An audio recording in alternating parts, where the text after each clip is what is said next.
What's going on, guys? Welcome to Food Chest. It's Prince.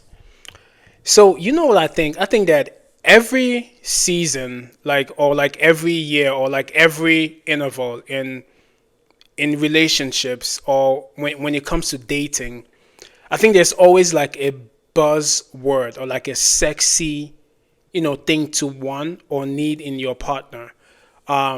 It can be hardworking. I want a guy who is hardworking. I want someone who is financially stable. I want a guy who is emotionally intelligent.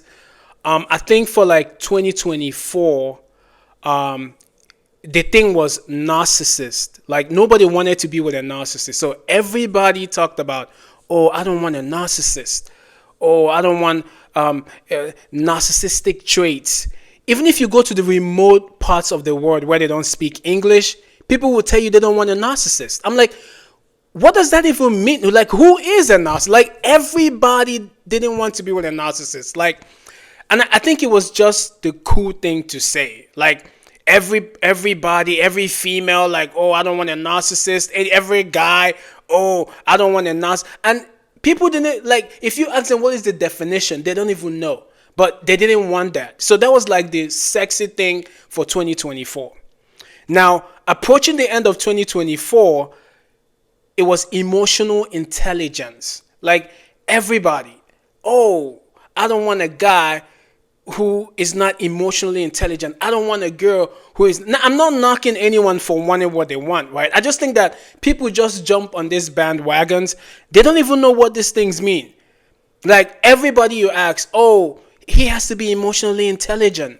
Like that was the sexy relationship word, emotional intelligence. Like that was just like when you say it, you sound smart, like you sound like you know what you want. Like it was just like, yo, you don't even like, do you even know what that means?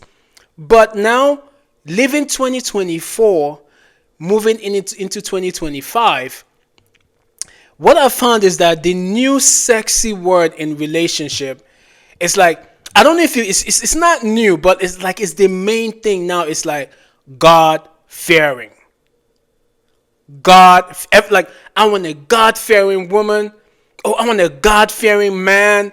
And everyone is like God fearing, God fearing, God fearing, God fearing. I'm like, all right, cool.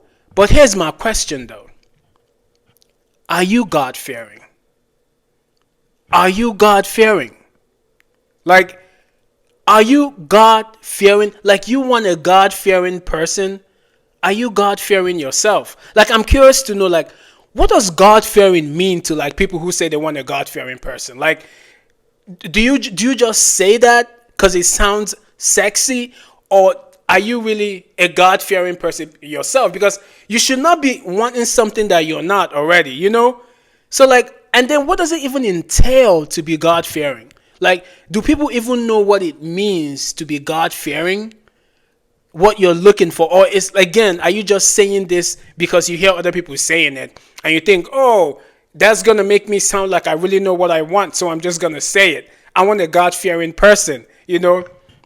But one thing it definitely entails to be God fearing is that you have to be living according to God's word, right?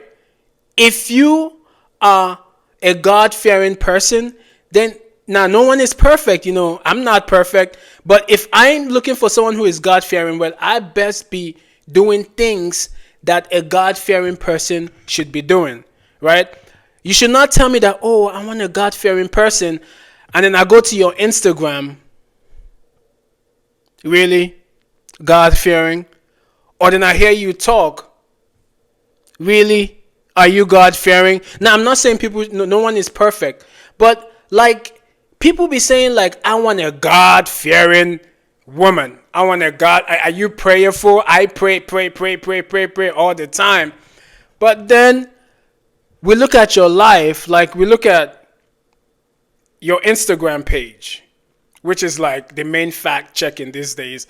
And like everything about your life on the net is the opposite, like the antithesis of God fearing. It's like the opposite of everything a God fearing person should be.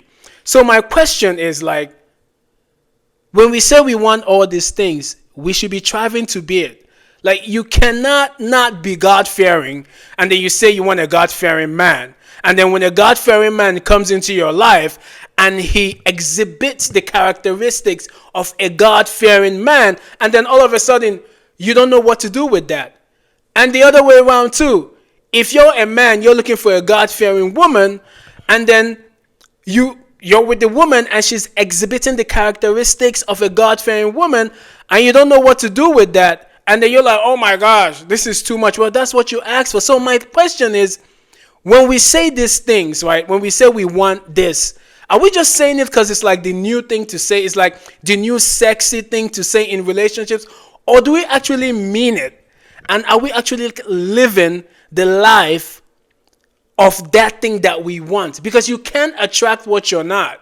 Like, you will attract what you have and what you've done the work to be. Because there is no way you're going to get, even if you get that God-fearing man or woman, you can't keep that person because you're not God-fearing yourself. Like, in the way you live your life, in the things you do, the way you talk, the way you move, all that stuff, if it's not God-fearing, then you're not going to be able to like retain God-fearing things in your life. So I'm always surprised when everyone is like, I want a God-fearing person. And then when we look around you, your environment, aka your IG page, is the opposite. I'm like, yo, what the heck is going on? So man, let's make sure we're asking for what we actually have in 2025. Like, let's stop asking for things that we don't have. In 2025, don't just be saying, oh, I want a God-fearing person. Are you God-fearing yourself? Are you? You.